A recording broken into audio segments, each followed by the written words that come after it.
નું દાન કરો. ગાય પાછી આવી તો ભક્તિ વિનાનું દાન કરતા હતા તો દોષ લાગ્યો. ભક્તિ વિનાનું બધું નકામું છે.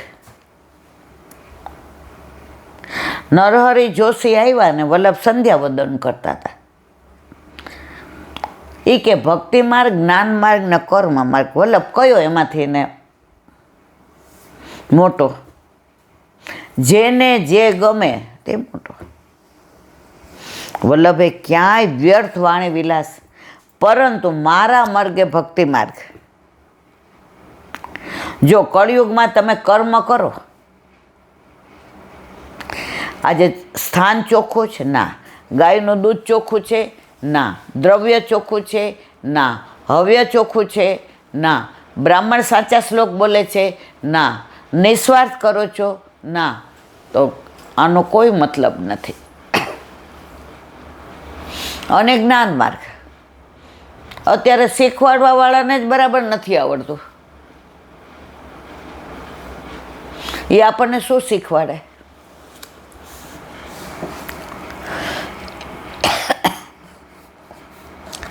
પહેલાં તો ઋષિ મુનિઓને ત્યાં આપણે ભણવા મોકલતા ને એ લોકો ફી નહોતા લેતા, દક્ષિણાય નહોતા લેતા, રાજમાંથી જે આવે એ જ. અને કેવા શિષ્યો તૈયાર કરતા. એમાં અર્જુન થાય તૈયાર, પણ લખણ એવા હોય તો પછી દુર્યોધન થાય. ઘણાને એકનો એક દીકરો હોય ને, આમ એવા લાડ કરાવે, એવા લાડ કરાવે ને, એ મા બાપ કે આ ધૃતરાષ્ટ્ર જેવું કર્મા, નહીંતર આ દુર્યોધન થશે. પણ અત્યારે આ જ પરિસ્થિતિ છે. વાત્સલ્ય નામ ક્યાંથી આવ્યું? ગાયોને જે બછરું હોય ને એને કહેવાય વત્સ, ગધેડાને કહેવાય આ. એ બધું તમને ખબર છે એટલે નથી કહેવું મારે. ગાયને જેવું બછરું આવે ને કોઈને અડવા જ ન દે. તમારે ત્રેવડ નહીં, તમે એ ગાય પાસે જઈ શકો. આપણી કેવી સુરભી ખેતરમાં, એવી આમ મારવા દોડે ને બાપા અજાયણાના. આપણી યારે તો હવે સમજી ગઈ કે આ મારા જ. ઓલું બછરું શું ના પાડ્યું? યમુના. એ તો આપણે જાય તેવું કૂદે, એવું કૂદે, આમામ આમામ કરે. એમાં ઘંટી બાંધી છે તો આમામ આમામ કરે.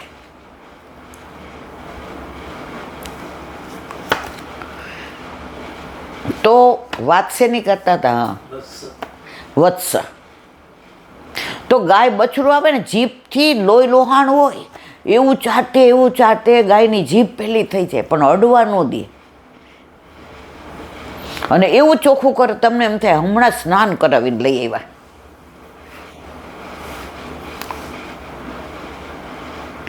તો ઠાકોરજીએ અર્જુનને, યુધિષ્ઠિરને, ભીમને, નકુલને, સહદેવ આવ્યા. એ પાંચેયને કીધું જાઓ, જે જુઓ ને પેલું એ મને આવીને કહો.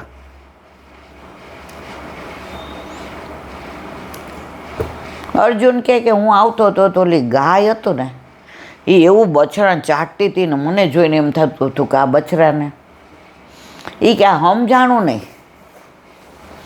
ઠાકોરજી કે આ કળિયુગમાં આવું જ થશે. મા બાપ પોતાના છોકરાને એવા ચાટશે કે છોકરાને હાવ અપાહિજ બનાવી દેશે. પાણી પીવું હોય તો એ માં દોડતી લઈ આવે, લે માં દીકરા. ખાવું હોય તો 5 વર્ષનો થાય, લે હું ખવડાવું. ઉપર હું બૂટ પહેરાવી દઉં, હું ટાઈમ ટેબલ ગોઠવી દઉં. એ છોકરું કેવું થાય, ઓલું ચાટે ને કેવું થાય એવું.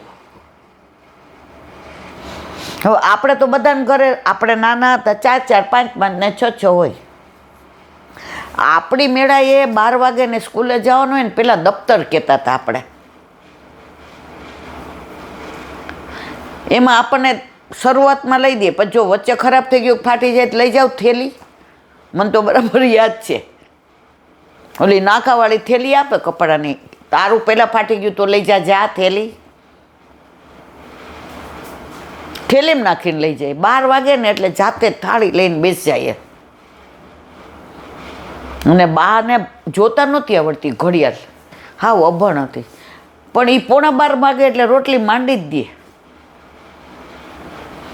અને શાક ભાવે એવું ન હોય ત્યાં એણે ગીલ ગોળ મૂકી જ દીધો હોય કે આ બેબોડી નહીં ખાય. અને જો એમાં એણે દૂધીનું કર્યું હોય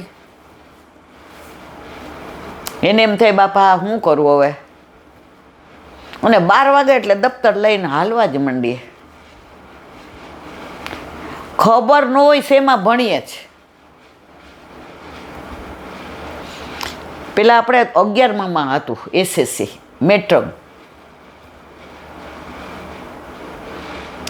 તે હું SSCમાં હતી ને, આપણે આપણું વાંચી લેતા હોઈએ, સ્કૂલ ફર્સ્ટ આવું એ એને ખબર ન હોય, કોલેજમાં ફર્સ્ટ આટલા મેગેઝિનમાં ફોટા આવે એ એને ખબર ન હોય. તો બધાએ કીધું કે આ બેબી મેટ્રક, એ કે હે મારી બેબી મેટ્રકમાં જ લે. પછી સાંજે મને પૂછ્યું, એ કે તું પહેલાં 12 વાગે જાતી ને હવે 10 વાગ્યામાં વહી જશે, સાંજે આવશ તારે મેટ્રકમાં જ. તોય આપણે સ્કૂલ ફર્સ્ટ આવતા, રાજકોટમાં ફર્સ્ટ આવતા. આ ચાટી ચાટીને તો અત્યારે ટ્યુશન ને અહીંયા અરે છોકરા ન દેખાય બહાર, ગાય નથી દેખાતી ને એમ છોકરાઓ નથી દેખાતા. નહીં ક્રિકેટ, વરસાદ આવે ને તો ખૂચામણી રમતા. મારી બા દુકાન મારા કાકાને કહેવાય, આ છોકરા વારે ખૂચામણી ક્યાંની એ છે કે લાલ બહાદુર શાસ્ત્રીને સામે ઓલા જોઈ જાય. તો મારા કાકા કે ભલે ને જાય એ એને તો રમવા દે. મોય દાંડિયા ને ઓલા ગોળ ચકેડા ને ચણોઠી ને ઈસ્ટો ને તડકો છાયો ને નદી પર્વત ને, અમારે જીમમાં જવાની જરૂર જ નહોતી. એટલે 70 વર્ષે ભલે થોડી પગની તકલીફ, બાકી આ છોકરાઓને અત્યારે ચાટી ચાટીને જે ઓલું ગાય ચાટે ને, એટલે ઠાકોરજી કે કળિયુગમાં આવું થશે. બીજાને પૂછ્યું, આ બધું કહેલું છે પણ સહેજ સહજ. એ કે તે શું જોયું? એ કે ઉપરથી શીલા ગબડતી આવતી હતી, ઝાડવા બાળવા બધું. એ કે ન રોકાણું, એક તણખલા આગળ રોકાઈ ગઈ. એ કે કળિયુગમાં એવું થશે, નામ કમાવા બધા એ કે પેમ્પલેટો ના તેને, પણ જે તણખલા જેટલું નિષ્કામ કરશે ને એની ભક્તિ ગણાશે. એ કે તે શું જોયું? એ કે પક્ષી જતા હતા ને એના મોઢામાંથી લોહી નીકળતું હતું ને વેદના મંત્રો બોલતા હતા. એ કે કળિયુગમાં આવું થશે. ભણશે બહુ બધાય, પણ આ લોહી નીકળે છે હું પૈસા. શિક્ષણને ધંધો બનાવી દેશે. કે તે શું જોયું? એ કે હાથીને કેટલી ઊંડ હતી. એ કે મોટા માણસો આ જ કરશે ધંધો. એ કે તે હું જોયું? એ કે 7 કૂવા હતા, એમાં 1 ભરેલો હતો ને બાકી 6 ખાલી હતા. કે કળિયુગમાં આ જ થશે, પૈસાવાળો વધુ પૈસાવાળો બનશે ને ગરીબ બિચારો વધુ ગરીબ બનશે. આનું તો વિસ્તૃત મેં ગયા વર્ષે વિવરણ કર્યું હતું, અત્યારે આપણે નથી કરતા, આપણે મોડું થાય. પણ જે ભાગવતમાં લખ્યું છે એ જ બધું અત્યારે થાય છે. છોકરાને પહેલાં તો મા બાપ પડતા ને ઉતર એક ધુબ્બો મારે, રોતી રોતી હું આવી, તો રમતા હોય તો પડી જવાય, છોલાઈ જવાય લે. અને અત્યારે તો સેજ એ જરાક ડેટોલ લાવજો તો એ રૂ લાવજો અને પાટો બંધાવવા જવું પડશે. આ ઇન્જેક્શન અરે અરર, એ પછી પોપલા જ રે. રેસકોસ જતા ને તો આમાં મોલામાં ચડવાનું હોય. એટલે અમારા દુકાનમાં માણસ હતો ને એના મંજીભાઈ હતો, તે એકવાર એ ઘરે જ સાયકલ લઈને આવતા હતા. અને અમે તો સવારમાં વેકેશન હોય એટલે બધી બેનપણીઓના પરિમલ ને બકુલ ને બધા, અમે ત્યારે એવું બધું નહોતું, નિર્દોષ દોસ્તી હતી બધી. હવે મારી હાઇટ ઓછી એટલે બધા મને ચીડાવે, એ કે તું આ કર ને તારી હાઇટ વધે, તો બધાય ના પાડું તો ઉપર ચડું. એટલે મંજીભાઈ આવીને કીધું કાકાને કે શેઠ એ કે આ બેના કોક દી પડશે ને તો હાથ પગ ભાંગી જશે. કાકા કે હાથ પગ ભાંગે તેને ખબર પડે ને, એને કરવા દે. એકવાર મને કે મેં કીધું મારે સાયકલ શીખવીશ. કે બટા તારી હાઇટ ઓછી ને હજી. ત્યાં અમારા અલ્લા રખાભાઈ હતા. એક આનો દઈને 2 કલાક દે, આમ 1 કલાક દે. હું કહું કાકા મારી હાઇટ ઓછી ને એટલે મને વાર લાગે એટલે તમે. એ કે બાપા તારે જ્યાં સુધી ચલાવ્યું હોય. તો એકવાર ચલાવવા ગઈ નાલામાં પડી. તમે જોયું છે સદરનું નાલું, એ બધાની રાડ ફાટી ગઈ, બેબી ગઈ. સાયકલ એવી રીતે પડીને હું પગથિયા ચડીને ઉપર આવી. બધા બૂમા બૂમ. કાકા કે બેબી. મેં કીધું પડી પણ આમ સાયકલ ઉપર પડી કાકા, એટલે મને કાંઈ વાગ્યું નહીં. એ તો એમ જ શીખાય. જુઓ, અને અત્યારે તો આ જરાક વાગ્યું, સ્કૂલવાળાએ જરાક ઓલું કે ને પેટમાં દુખે ફોન આવે, આને પેટમાં દુખે લઈ જાજો ને. અરે બાપા, ખોખલી કરી નાખી આપણી પ્રજાને. આપણે ખોખલી કરી નાખી છે. એને બહાદુર કરો, એને લડવા દો દુનિયા રે. પડે એટલે કયો, એ તો વાગે તો શીખાય ને. ઓલું છોકરું સાયકલ ઉપર પડે ને પછી હવે નહીં જાઓ, પાછું પડી જાવ તો એટલે આપણે કહે હાવો હવે એને સાયકલ. અરે ભાઈ, અમે તો હોવાર પડતા હતા, લાફો મારીને મોકલતા અમને તો. મને તો બરાબર યાદ છે. સૌથી પહેલી સાયકલ હું શીખી ગઈ. હવે અમારે તો હતી નહીં, જેની હોય ની લઈને વહી જાઓ. પહેલાં છે ને પ્રેમ બહુ હતા. તો કહેવાનો આશય એ છે આપણી પ્રજાને આપણે જ બહાદુર કરવી પડશે. આવી પોપલીને ખોખલી ન કરાય મારવાલા. મને સત્સંગ કરતાં કરતાં આ બધું કહેવું એટલે ગમે છે. આપણે આપણાથી શરૂઆત નહીં કરીએ તો આ પ્રજા ખોખલી રહેશે. અત્યારે જીમ કેટલા બધા, આપણા વખતમાં હતું ક્યાંય? અમને તો જીમ હોય એ મને તો ખબર નહોતી. રેસકોર્સ દોડતા જાય, દોડતા પછી ચંપલ ન પહેર જાય. બધા આગળ થઈ જાય તો લહોથી દોડવા. મને તો એ ચંપલ પહેરાવે બધા ખીજાય, બે બુડી પગમાં વાગશે. અરે વાગે તો વાગે, મને દોડતી પહેલાં વહી જાઉં. અને ત્યાં જે એને કસરત કહેવાય અમને ખબર નહોતી, એક્સરસાઇઝ કહેવાય નહોતી ખબર. અમને મજા આવતી હતી બધાને ત્યાં રમવાની. બાલભવન હતું.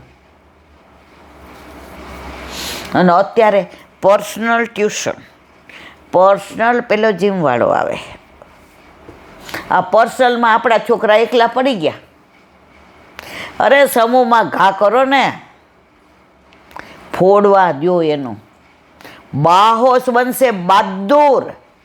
એને ખુમારી આવશે. સરદાર વલ્લભભાઈ કેવા હતા? ભગતસિંહને આમ ઘરમાં બેસાડ્યા હોત તો આવા હોત?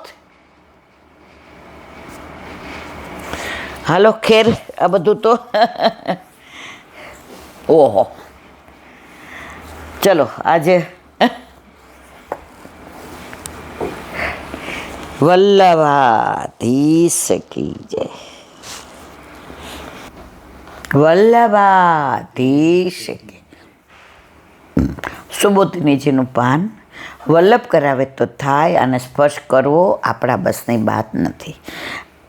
ગઈકાલે આપણે સમાધિ ભાષાને વિરામ આપ્યો અને પરમત ભાષાનું અનુસંધાન કરીએ છીએ.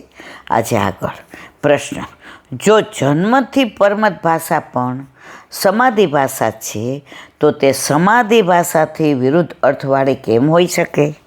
ઉત્તર: પહેલાં સમાધિ ભાષાના વિવેચનમાં આપણે સ્પષ્ટ કરી આવ્યા કે પરમત ભાષાની પ્રાપ્તિ સમાધિથી વિપરીત, એટલે કે સમાધિ વગર વ્યાસેત્તર ઋષિમુનિઓએ પૂર્વકાળમાં પરંપરાથી જેમ પ્રાપ્ત થઈ તે આ પ્રમાણે પોતાના સ્વરૂપથી જ સમાધિમાં પ્રાપ્ત હોવાને કારણે તેની અંગભૂત જ કહેવાય. અને તેના જ એટલે કે સમાધિ ભાષાના અભિપ્રાયનું સમર્થન વિરોધ હોવા છતાં કરે છે. ફરક એટલો છે કે વ્યાસજીને પરમત ભાષાની પ્રાપ્તિ પરરચિત રૂપમાં જ સમાધિમાં થઈ, જ્યારે સમાધિ ભાષાની પ્રાપ્તિ સાક્ષાત સમાધિમાં. પરમત ભાષા આપણને સ્વપ્ન આવતું હોય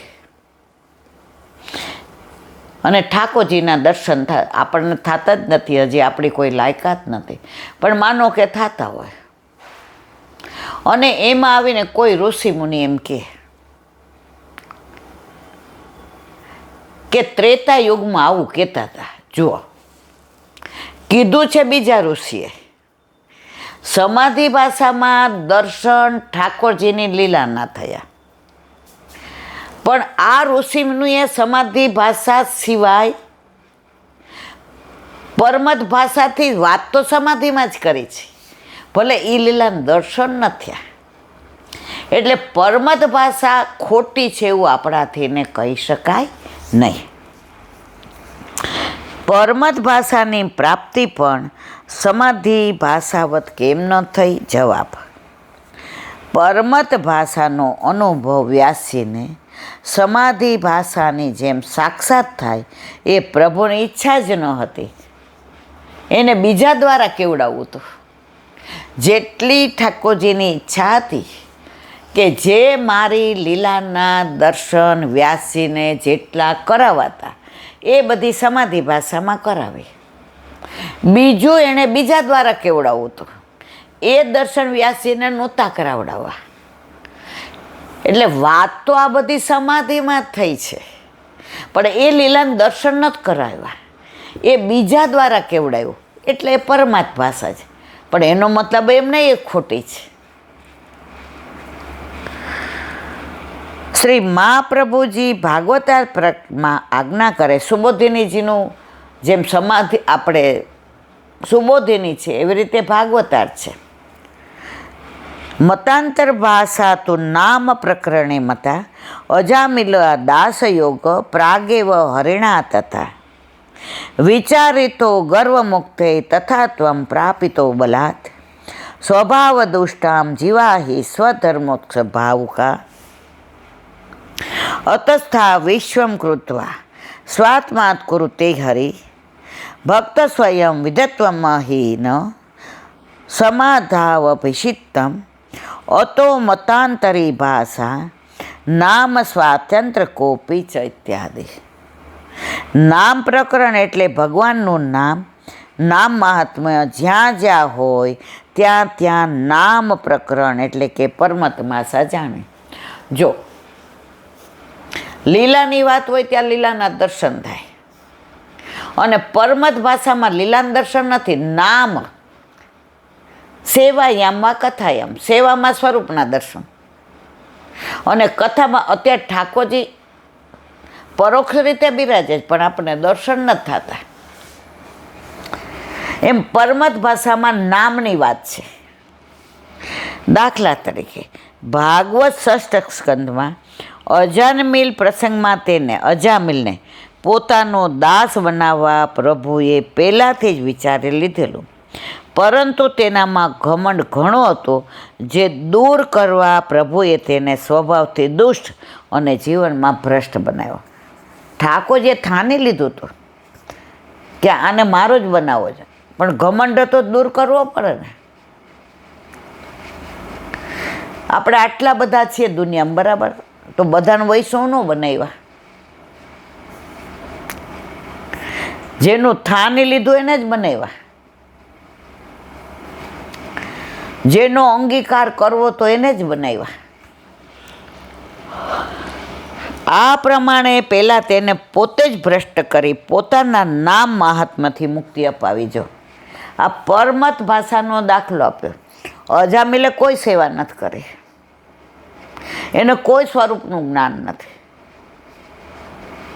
ઓલા સાધુઓ બધા એવા સંતો 4.5 મહિના કરવા, અને એને ત્યાં એક દિવસ પ્રસાદ લીધો.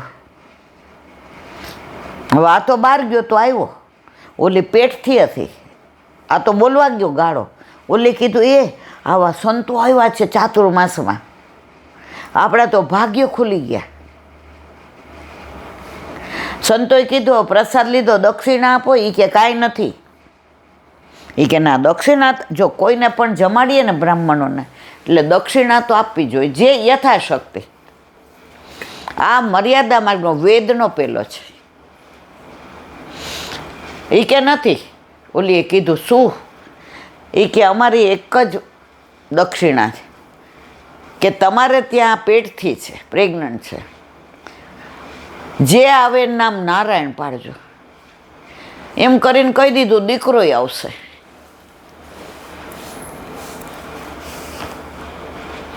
હવે નારાયણ નામ પાડ્યું. છેલ્લો સમય હતો તો બોલાવ્યો એ નારાયણ, એની આસક્તિ છેલ્લામાં હતી નારાયણમાં, દીકરા. તો દીકરાનું નામ નારાયણ પાડ્યું. ઠાકોરજી કે મને બોલાવ્યો તો વિષ્ણુ દૂતોને મોકલા. તો નામથી અજામિલનો ઉદ્ધાર થયો. આ સમાધિ ભાષા નથી, આ પરમત ભાષા છે, છતાંય નામથી ઉદ્ધાર થયો.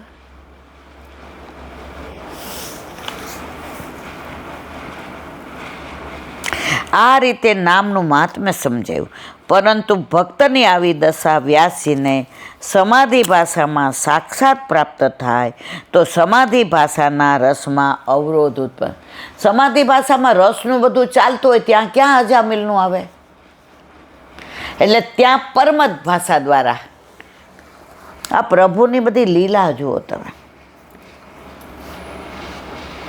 એટલા માટે પ્રભુએ પોતાની ઈચ્છાથી તે પ્રકરણના દર્શન વ્યાસજીને સમાધિમાં, લીલાનું દર્શન ન કરાય પણ નામ દ્વારા, બીજા દ્વારા આ બધું દર્શાવ્યું તો સમાધિ ભાષામાં છે. આ પરમાત્મા ભાષામાં રૂપમાં કરાવે. આ રીતે પ્રભુએ પોતાની જેમ તથા પોતાની લીલાની જેમ પોતાના નામનું પણ ભક્તિ દાનમાં સ્વાતંત્ર્ય બતાવ્યું. પ્રભુની લીલાઓ બધી અદ્ભુત છે. સમજાય ને, આ બધું સમજાય પછી આનંદ આવે. આ વસ્તુ મેં 20 વર્ષ પહેલાં વાંચી હતી ને, હું હળીએ ચડી હતી. મનમાં એમ થતું તો આ હેમાબેન કહે છે એટલે વાંચી જવાનું. હેમાબેન મારાથી ખરા ઉંમરમાં મોટા. સવારમાં 5 વાગ્યામાં ફોન આવે, એ એટલે નવનીત પ્રિય શાસ્ત્રીનું આવ્યું છે, જોતો એનો આ કીર્તનનો શું ભાવ કે. મેં કીધું મૂકી દો, હજી મારે બ્રશ કરવાનું બાકી છે, મારે ઓફિસ જવાનું હોય. એટલે ઉઠી જાઉં 4:30, 5 વાગ્યામાં ફોન કરે. એવા ભગવદીઓએ મને સવારી. હવે સુબોધીની મને સમજાય નહીં, એટલે રોજ અમે ભેગા વાંચીએ. એ કે એકવાર હું રિક્ષામાં આવીશ, એકવાર તારે મને સ્કૂટર ઉપર મૂકી જવાની. હું કહું ના, મારે પછી સાંજે રસોઈ નહીં કરવાની, તમારે જેમ છે બધું વહુ છે. હજી મારો દીકરો નથી પરણાવ્યો. પછી જે સુબોધની વાંચતા વાંચતા આ બધું સમજાવે ને, મોડું થઈ જાય. હું કહું હાલો મૂકી જાઓ. બિચારા વહેલા લીલામાં વયા ગયા, નહીં તો ઘણું આપત. પણ જે ગમે જગત ગુરુ દેવ જગદીશને, તે તણો ખરખરો શોક કરવો ને. આવા ભગવદીઓ મળ્યા ને એટલે ઈલાબેન છે ને હાવ નકામા, હજી નકામા, પણ એમણે મને સવારી, બધાએ સવારી. એ બધાની હું ઋણી છું. બોલો વલ્લભાધીશ કી શ્રીમદ. અને મારા ગુરુદેવને दंडवत प्रणाम करूँ छू. ચંદ્ર સરોવર पे सूरदास जी के द्वार पे मेरा दंडवत प्रणाम. सुरभि कुंड पे परमानंद दास जी के द्वार पे मेरा दंडवत प्रणाम. जमुनावता पे संकर्षण कुंड पे कुंभन दास जी के द्वार पे मेरा दंडवत प्रणाम. बिरछू कुंड पे कृष्णदास जी के द्वार पे मेरा दंडवत प्रणाम. कदम खंडी पे गोविंद स्वामी के द्वार पे मेरा दंडवत प्रणाम. अप्सरा कुंड पे चित्त स्वामी के द्वार पे मेरा दंडवत प्रणाम. मानसी गंगा पे नंददास जी के द्वार पे मेरा दंडवत प्रणाम. रुद्र कुंड पे छत्रपुत्र दास जी के द्वार पे मेरा दंडवत प्रणाम. વ્રજ વિલાસ વ્રજની ગોપિકાઓને મારા દંડવત પ્રણામ. હે વલ્લભ, સવારથી અત્યાર સુધી સેવા સ્મરણ સત્સંગ જે પણ તે કરાવ્યું તે તારા ચરણારવિંદમાં સમર્પણ કરું છું. ભૂલ અપરાધ થઈ હોય તો ક્ષમા કરશો. બોલો વલ્લભાધીશ કી જય. દ્રઢ ચરણ કેરો ભરોસો દ્રઢઈન ચરણ કેરો શ્રી વલ્લભનક ચંદ્ર છટા બિન સબ જુગ માય અંધેરો ભરોસો દ્રઢઈન ચરણ કેરો साधन और नहीं आ कली में चासो होय दिवेरो सूर का कहे त्रिविध आंधरो बिना मोल को चेरो भरोसो દ્રઢઈન ચરણ દ્રઢઈન ચરણ દ્રઢઈન ચરણ કેરો વલ્લભાદેશ કી. આજનો આ સત્સંગ મારા વલ્લભના ચરણારવિંદમાં સમર્પણ કરું છું. ભૂલ અપરાધ થઈ હોય તો ક્ષમા કરશો. આ મારા વલ્લભની વાણી અને ભૂલો એ મારી. બોલો વલ્લભાદેશ કી જય. બધાય વૈષ્ણવને જાજા કરીને જય શ્રી કૃષ્ણ. જય શ્રી કૃષ્ણ.